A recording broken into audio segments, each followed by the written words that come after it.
Hey, greetings everyone. Lieutenant Colonel Allen West here, and welcome to the Steadfast and Loyal program. You gotta light 'em up before they burn it down. Better dig deep, put 'em in the ground. Blood on their hands, they're hellbound. Save us all. Ooh, they're gonna burn it down. Save us all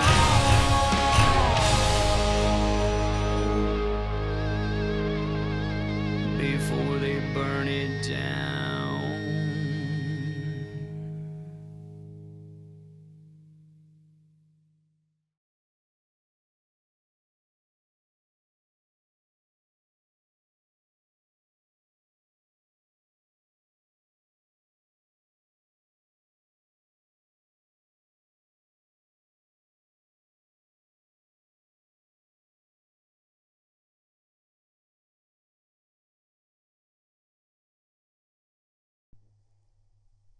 You know, we've got an important election that's coming up, and early voting starts here in Texas tomorrow, the 21st of October. And I thought of who would be best to bring in to talk about the atmosphere of this election cycle here in the state of Texas and maybe how it translates to the rest of the country than my dear friend, the executive director of Grassroots America, We the People, JoAnn Fleming. If you remember, JoAnn was in here right before the primary election back in March of this year, and she has some great predictions, and a lot of those predictions came to fruition. JoAnn, thanks for being here with us. Thanks for having me. So let's start off in this first segment. Tomorrow starts early voting. What are the things that you're focused on? What are the things that concern you in this early voting period up to Election Day? Well, we want to make sure that our election workers understand what is expected of them. And as you know, Alan, we have had lots of controversy over photo IDs. We've had lots of controversy over whether or not the voter list has been verified.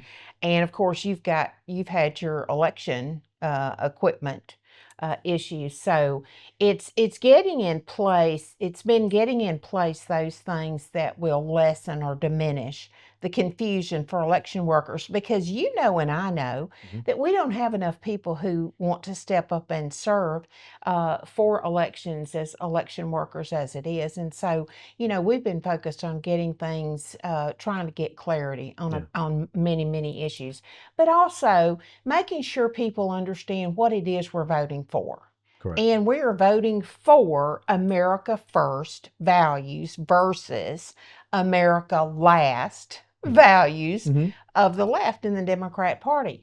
And so we've really been focusing on the values, because I say, look, you can disagree with a Republican politician. Lord knows I do. Yeah. But when we're looking at the differences in the value systems today, we know that we must vote America First, because everything is at stake. I mean, literally everything is at stake here. And so lots of prayer, asking people to pray and continue to pray for this country, because children, the lives of children are at stake. Yes.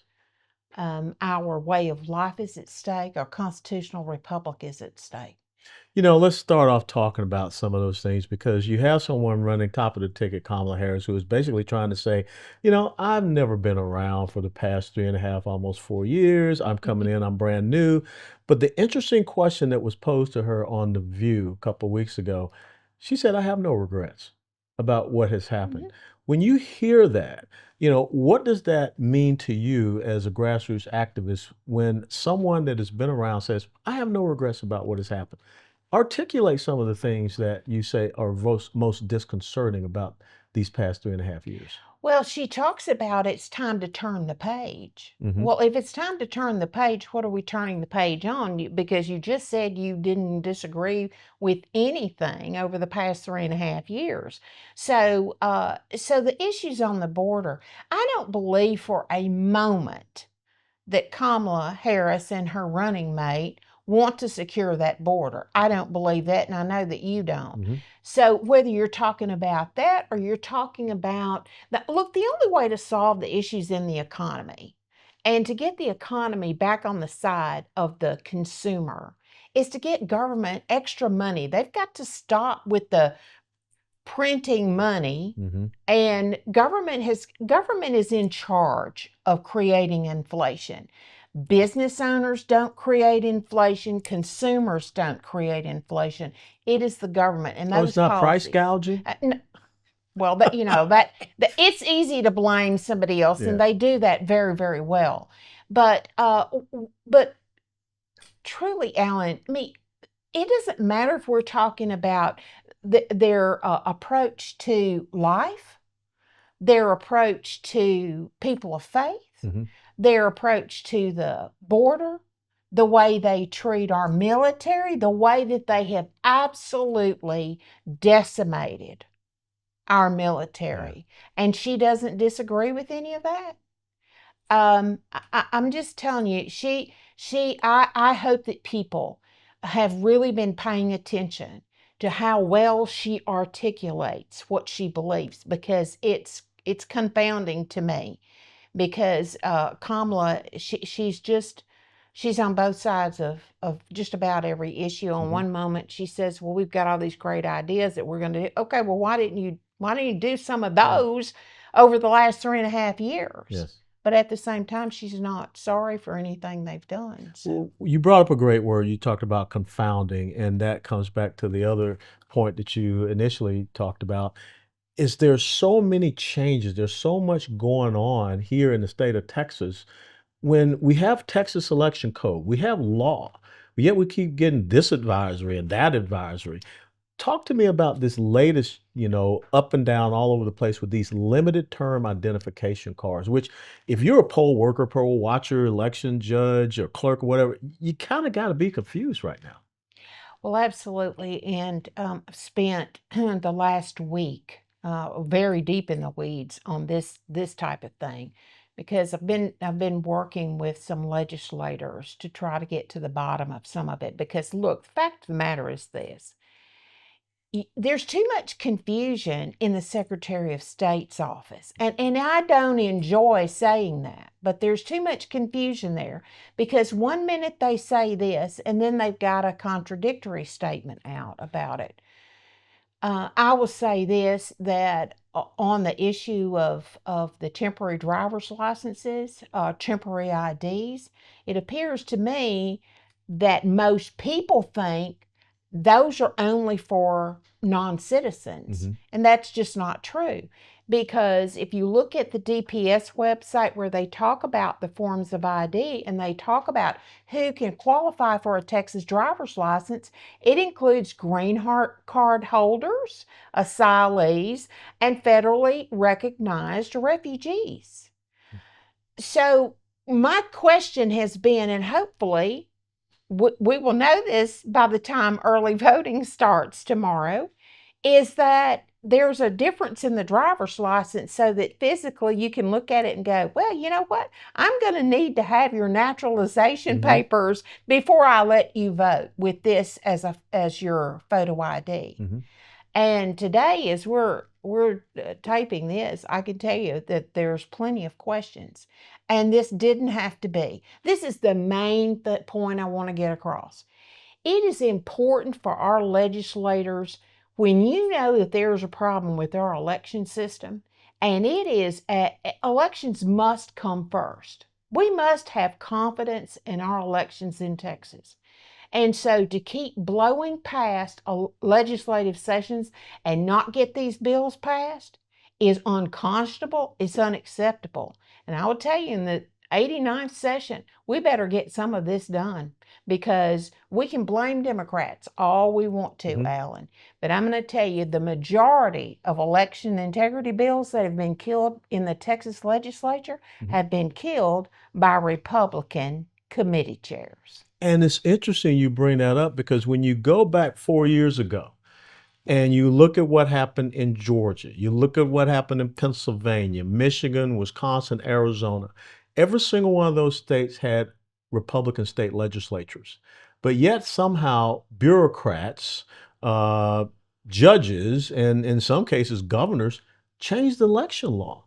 So how is it that we're failing Civics 101 where our legislators, who are supposed to be the keepers of the law, are allowing everyone else to change election law and change election code?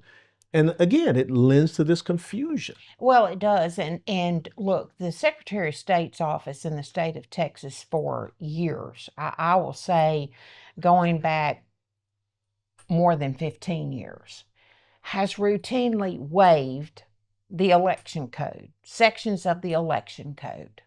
But that's not constitutional. No, it isn't, because the Texas Constitution states very clearly that the only group of people who can change law would be the legislature. Mhm. And so we've, you know, in every situation that we've encountered on how do we get clarity into the election process here leading up to the November 5th election, I've had some people say, well, just get the Secretary of State to do X, Y, and Z. And I went, okay, we are not supposed to be asking for law to be changed by anybody other than the legislature. And so, you know, whether we talk about the administrative state and the executive overreach in Washington, D.C., it happens in Texas.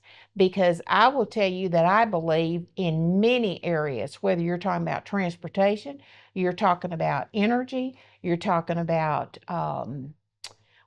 where it comes to the PUC and ERCOT, when you talk about elections, the legislature over time has allowed their authority to be usurped. And you see that at every level of government. We have got to get that back in check, because the administrative state is out of control everywhere. And I think that's so important to realize and understand, is that legislators have to recognize what their lane is, their duties and responsibilities.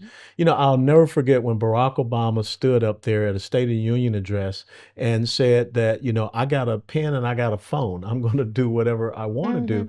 And half of the body there stood up and started clapping and cheering. In other words, they said, well, we really don't have a job. We'll let you just do whatever. How do we end that? I got just a few seconds before we have to go to our break. How do we end this with our legislators ceding over their authority? Well, first of all, they have to understand what their constitutional and statutory responsibilities are. If they don't understand them when they take the oath of office, then they are not taking a strong enough oath, because that oath is what they're supposed to have allegiance to, is that oath. Well, I thank you so much. And we're going to be right back after these commercial messages with JoAnn Fleming, the Executive Director of Grassroots America, We the People. Hey folks, Lieutenant Colonel Alan West here at Watchtower Firearms. This is the custom design AR-15 that was just made for me. It's got my Steadfast and Laurel logo there. On this side, you can see my signature, my Master Parachutist wings, of course, American flag. And I just want to tell you that you can't be a great American unless you have a great American weapon. And that's exactly what Watchtower Firearms is building. Great American weapons, all American parts, manufactured right here in the great state of Texas. And oh, by the way, the, let me see, where is the serial number on this one? TX 1836. If you're from Texas, I think you know what that means. God bless you. God bless Watchtower. Hit, dead center. Yes.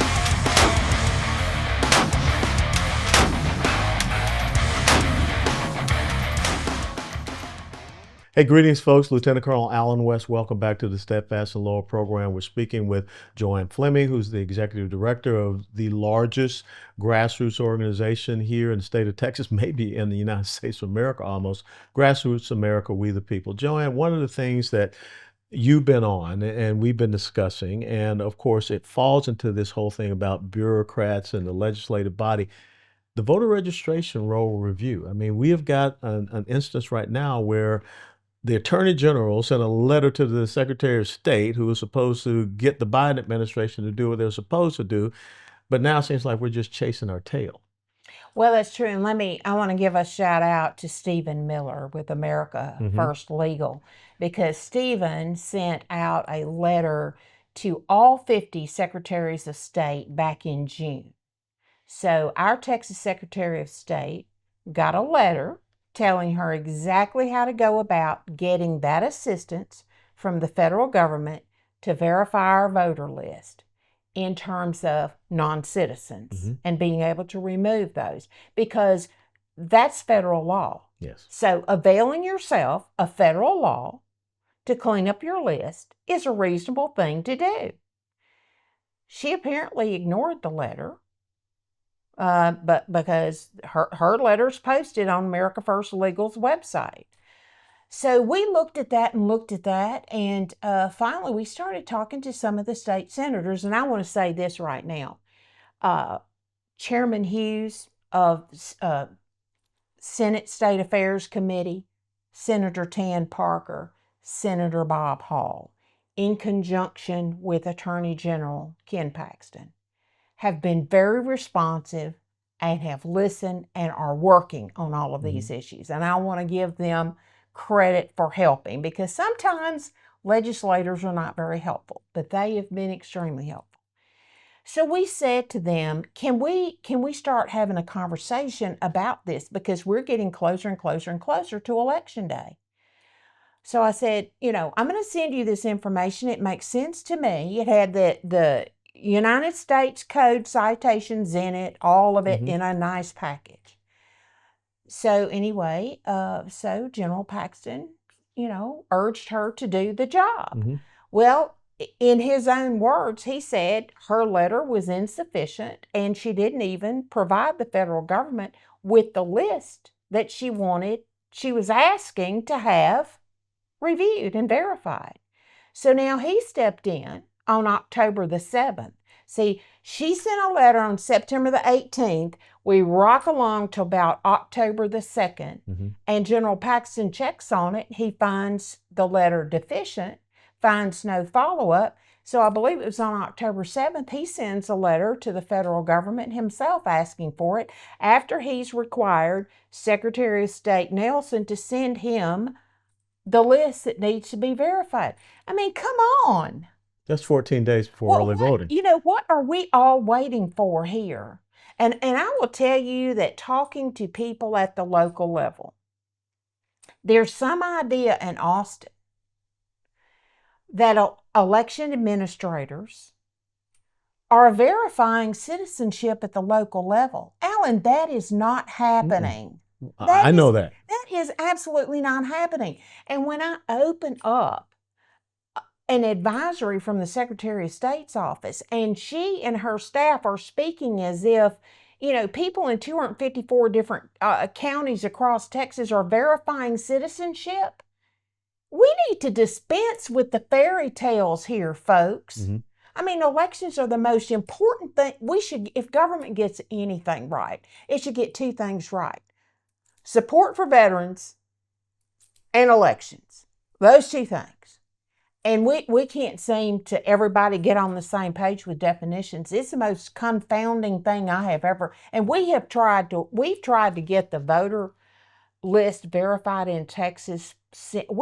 Talk about this in 2016. And back in 2012, I believe the state tried to verify the voter list based on the least controversial profile. And that would be someone who's deceased. To go through and purge the deceased. And the left went nuts. And we've had a series of legal challenges that I think people our side, on the side of election integrity, it shouldn't be a partisan issue. No. So people just sort of hunker down and go, okay, we might get sued, so we're not going to do this. It's time for us to have people in office that will get the job done. It's interesting because, about a month or so ago, Governor Abbott came out with this press release saying that they had gone back and, purged 1.1 million. I see you shaking your head. I don't understand how it is that the governor is on one page The Secretary of State's on another, and Ken Paxton. I have heard him repeatedly on national radio and TV commentary say illegals can vote in Texas. Yes, they can. And he will go through a litany of ways that they can vote. And for us to say that the list is verified, I'm just saying, my request to our elected officials and Ms. Nelson is appointed by the governor. Mm-hmm. Can we, for the love of Pete, all get on the factual same page Mm-hmm. with this? And then can we work next legislative session to get these issues solved? This is ridiculous. For the state of Texas should be leading this nation on election integrity. And we just simply are not. Because you and I are sitting here having a conversation about things that should have been cleaned up a long time ago. Yeah, Long time ago. Without a doubt. Because Republicans have been in charge. And look, I know there are all sorts of political reasons that you can't get certain things done. Mm-hmm. But as I said, elections should be, you should have those just as airtight as possible. Because what do we want? We want every legal vote to count. Yeah. And we want 0 illegal votes to count. Because how many votes does it take? How many unlawful votes does it take, Colonel West, to undermine our system, our republic? Only one. Yeah, not a lot. So you talk about this, and one of the things that we found out here in Dallas County, they were having training sessions for, judges and what have you, and they were talking about how you can register homeless people. And, you kind of scratch your head and say, why are we registering homeless people? Well, first and foremost, they call them unhoused population. Mm-hmm. It's like the drug dealer is an unlicensed pharmacist. But that's in Texas law, that homeless people can be registered to vote. They can use a soup kitchen, they can use a shelter, they can use an intersection. Doesn't that set us up for, like you're saying? Well, it does. It does, because you've first of all, you've got your 7 ways that you can show an ID, Mm-hmm. and then you've got these additional ways that if you just can't possibly find your way to a photo ID, you can use a utility bill. Correct. I mean, really? Reasonable impediment declaration. Yeah, reasonable impediment. So you just think about all the things that we must have a photo ID for, but yet in the state of Texas, we can't quite get there. Again, yes, I find it to be, frankly, it's horrific that we can't all get on the same page. And look, why couldn't we have an interim session where the House and the Senate go through the Texas election code? I don't care how, they got plenty of attorneys. Let's get them all in a room together. Let's go through the code and let's figure out what's outdated. Let's figure out what's nebulous. Let's figure out what's, what hasn't been quantified. And for heaven's sakes, let's please find the parts of the election code that have no enforcement mechanisms. Mm-hmm. Because you and I know that we have plenty of laws on the books that there's no enforcement. Mm-hmm. And by the way, who shall do the enforcing?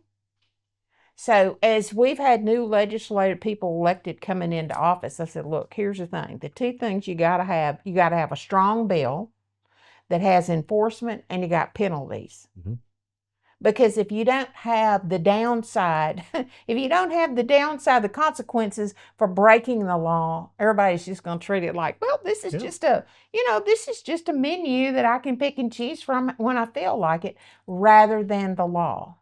Correct. And so, yeah, Alan, Well, speaking to that, how interesting it was that the Texas Criminal Courts of Appeals, all Republicans, stripped the Attorney General of his ability to prosecute voter fraud and gave it over to the respective county DAs. And I got to tell you, in Dallas County, I don't think John Creuzot is going to do anything. Travis County, Harris County, Bexar County, all the big major counties. So again, why is it that it seems we're pulling out the grenade, pulling the pin and dropping it on our own feet? I don't know, but the March 2024 primary ballot proposition that addressed the issue of the Attorney General having constitutional authority to investigate and prosecute voter fraud, election fraud. I think it was around 96%, I believe. So, you know, the base voters, and look, I think that probably would be a nonpartisan issue, because I really believe that people that are in the Democratic Party, look, they want fair and accurate elections, because what we're asking for are accurate elections. I've always said that if you can't prove, if your election results are not auditable, fully auditable and verifiable, then we don't really know what the outcome was. And so some of these elections, of course, are won by fewer than, 50 votes. So if you have unsound practices, and look, I always say there's at least 254 different ways to run an election in the state of Texas, because that's how many counties we have. We don't really have the standardization of processes that you would expect. And so you have too much, make it up as we go. And then, there's not enough checks and balances either. Because, for example, on voting machines passing logic and accuracy test, as I've looked closer into that, the reporting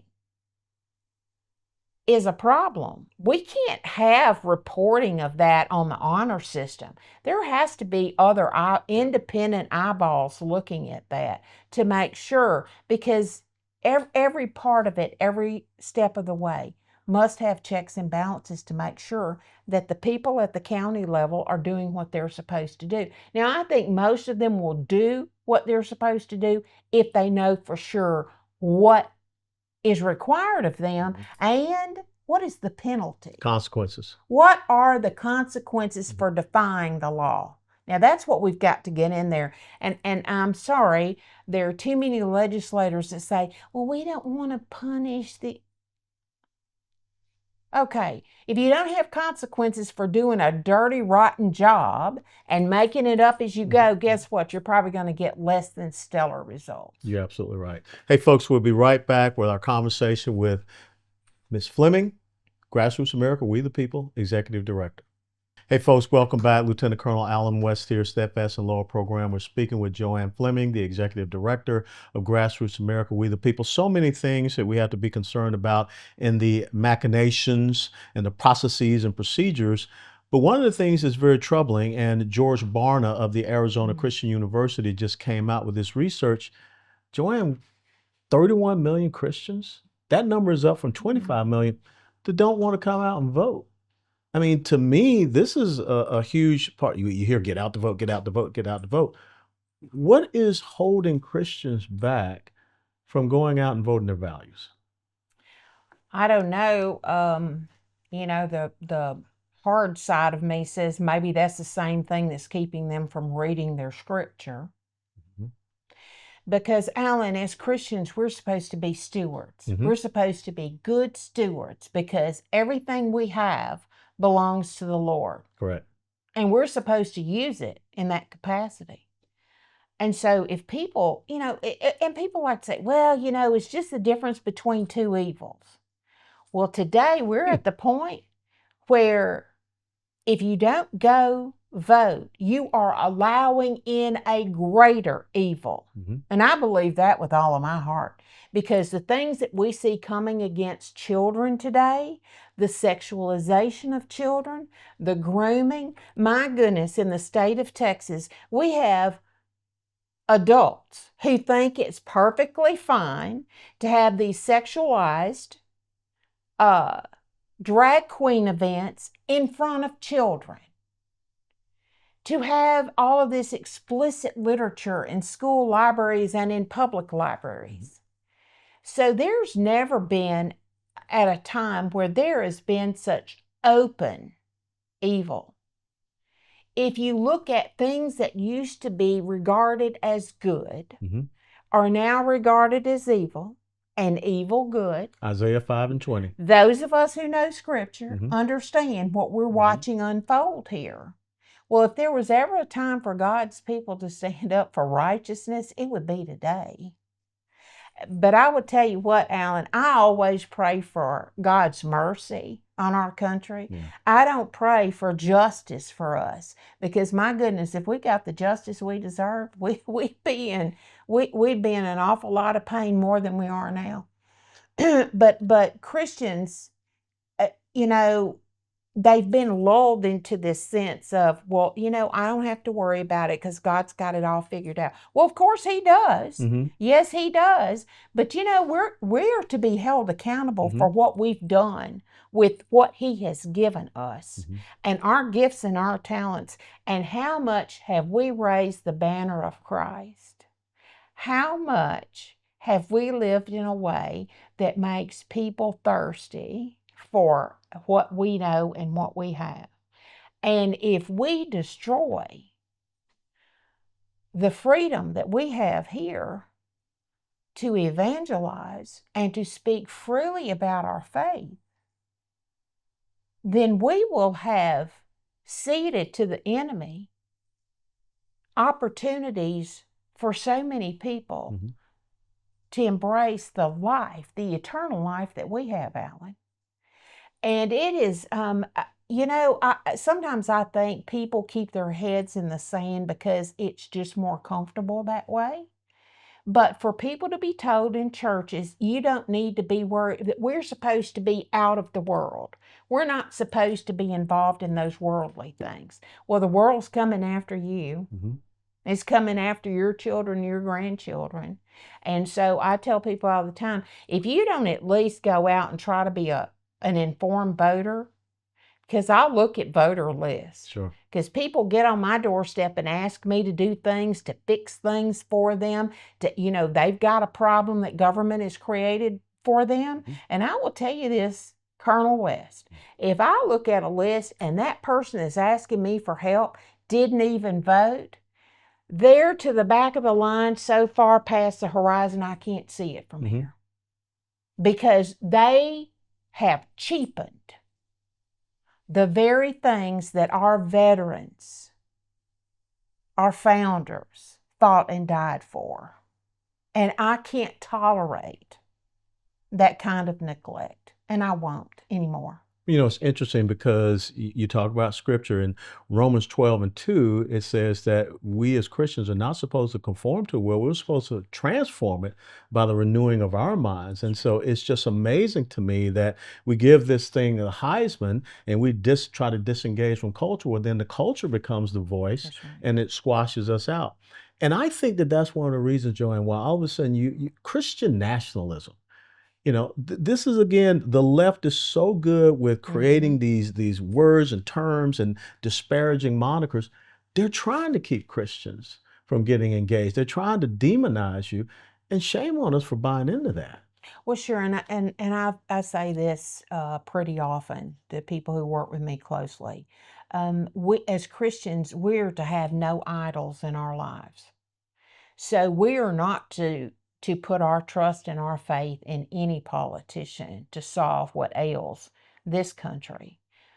We are to, and I believe with all of my heart, if Christians would turn their hearts back to God and would trust Him above all else and ask Him to show them how to use their time here in service to Him and into their fellow man. You know, there's nobody that is too small for the Lord to use, but there are plenty of people that are too big for Him to use because of this. They want their way, and then they've got God in this nice little package on Sunday, and they go check that box for the Lord, and they've done their duty, and then the rest of the time they're looking to politicians, they're looking to political parties to solve the problem. When if they would just submit themselves, look, best thing I tell people that you can do with your life is to just beg God to bend your will to His. Be obedient. If you say, Lord, because those of us that have very strong wills, and you know this, I know you. I know your will. we decide this is where we're going, and this is how we're going to get Yes. here, and this is how fast we're going to get there. But we must temper that Yes. with the Holy Spirit and ask the Lord to help us to do it in the right way. Be still Right. and know that I'm the Lord. Amen. So, shame on you, Christians, if you think you're not supposed to vote. You need to look at America First values and America Last socialist values and ask yourself, when I stand in front of the Lord and I'm explaining to him what I have done with what he gave me, what am I going to say about this? Yeah. Will I have to say that in my lifetime, I just sat back and allowed religious liberty and the sanctity of life and all of the rich liberties that we have disappear from the United States on my watch? Is that what I did? Yeah. I don't want to be in that category. Me neither. You travel around, you get around this state, 254 counties. Mm-hmm. What are you hearing as we get ready to go into early voting and up to the next, 2.5 weeks to Election Day? What are you sensing? I sense that people really want to vote. I sense that I think we're going to have a larger voter turnout. I believe that. I believe that they have overcome in their minds. We've talked about some of the election chaos here today, but I think in their minds they're saying, I have to go make my best effort.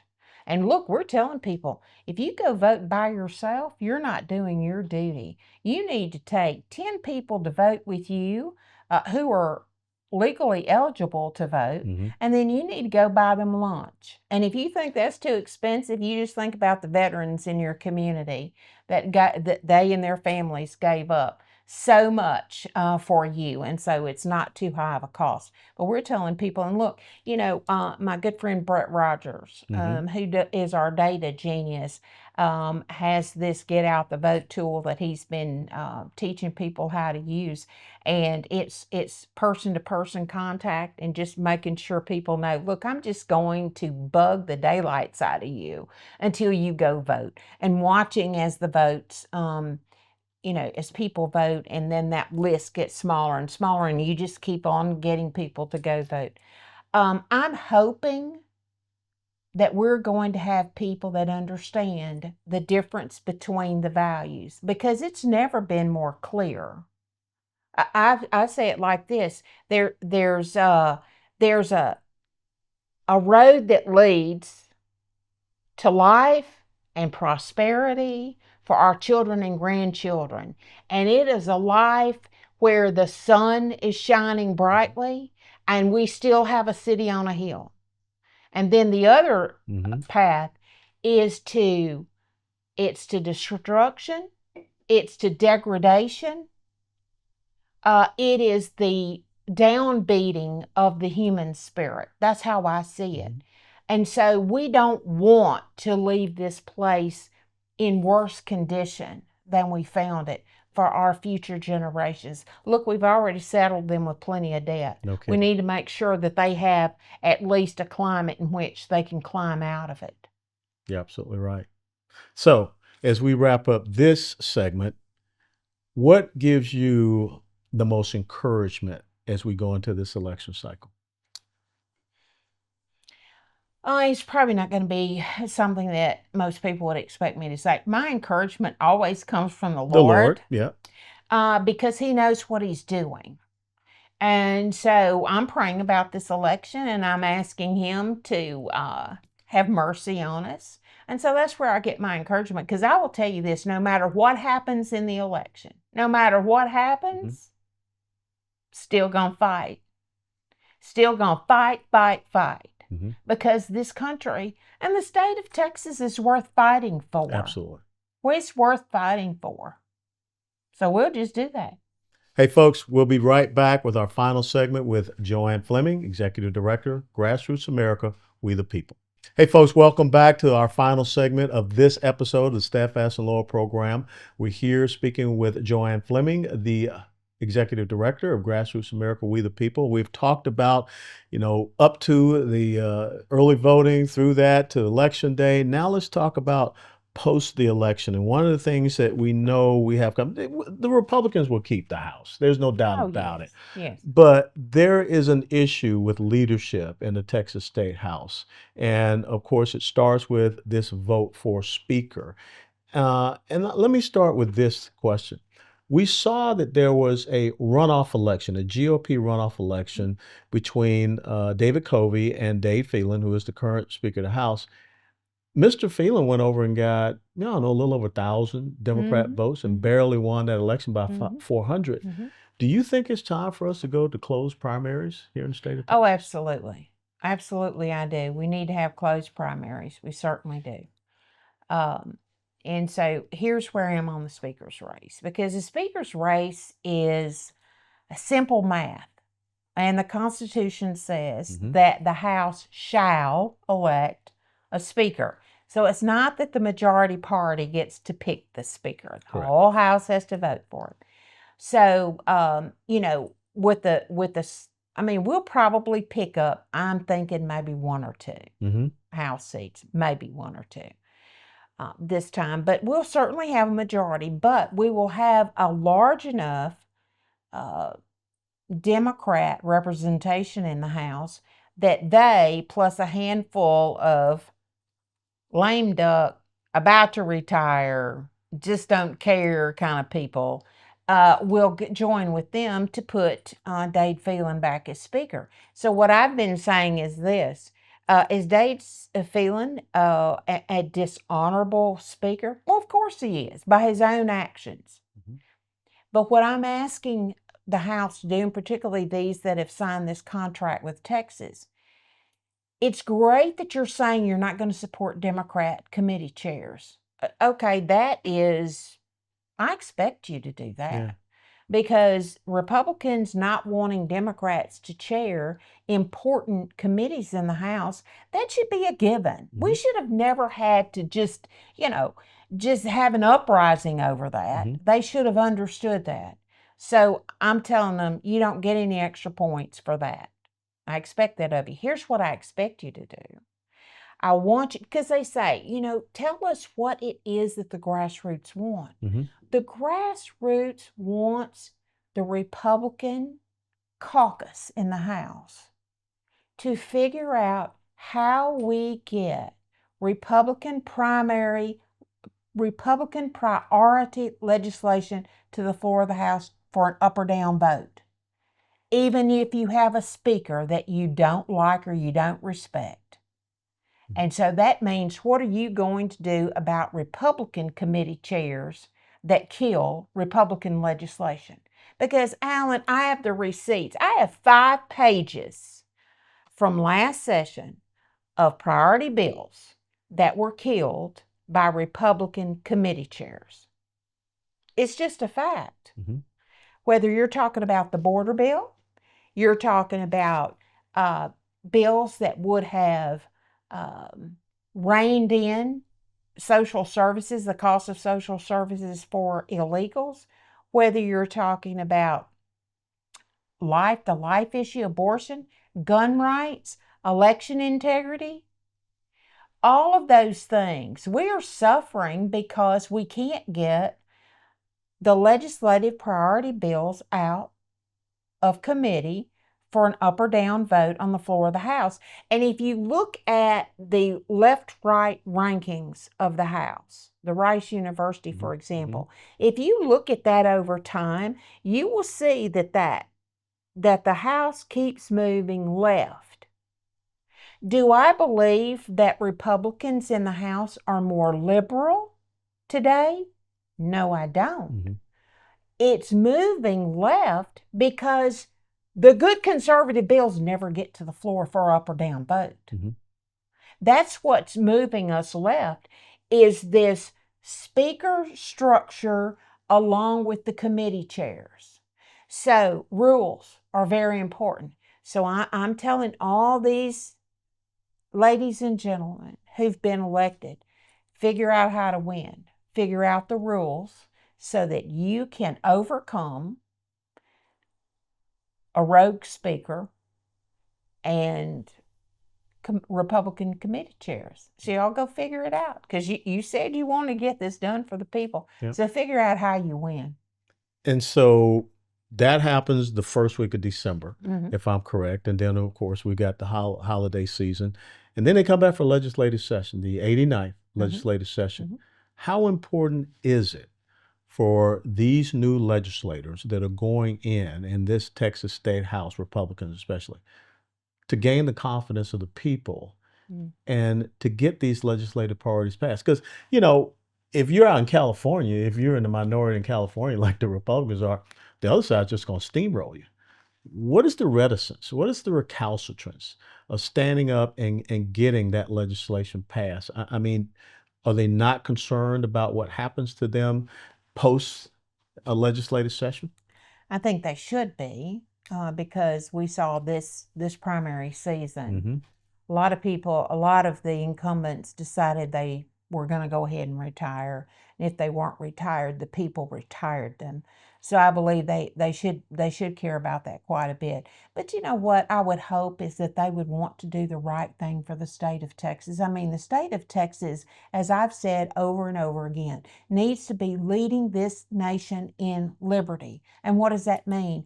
In limited, fiscally responsible government that provides the maximum amount of freedom and liberty to people to use their own gifts, talents, and invest their money that is in their own best self-interest. That's what we need to have. And so I would hope that these, and you know, one thing we haven't talked about today is, my goodness, the march of globalism. And the march of globalism, World Economic Forum, the United Nations plans, the WHO plans, that in a Harris administration would just get rubber stamped, I'm afraid. And so all of those things, those ideas are coming down to the states and even to the local level, because we know that Chairman Hughes has been fighting the ESG. And my goodness, Lieutenant Governor Dan Patrick has been very adamant about DEI in higher education. So they spot those things and they understand it. So we've got to have a legislature that understands we've got to protect Texas. And to do that, we've got to assume all of our statutory responsibility and our constitutional authority, and we've got to get the job done for the people. And they need to stay in touch with the people who got them elected, the people that they went to and said, I need you to vote for me. Because a lot of the lobbyists and a lot of the consultants, the first thing they do is separate an elected official from their constituency. Of course. Speaking of that, great transition in our final 2.5 minutes. One of the big issues up here in Dallas County, city of Dallas, is this casino gambling. Where does JoAnn Fleming stand on that? Oh, adamantly, ardently opposed. Nothing good can come from it.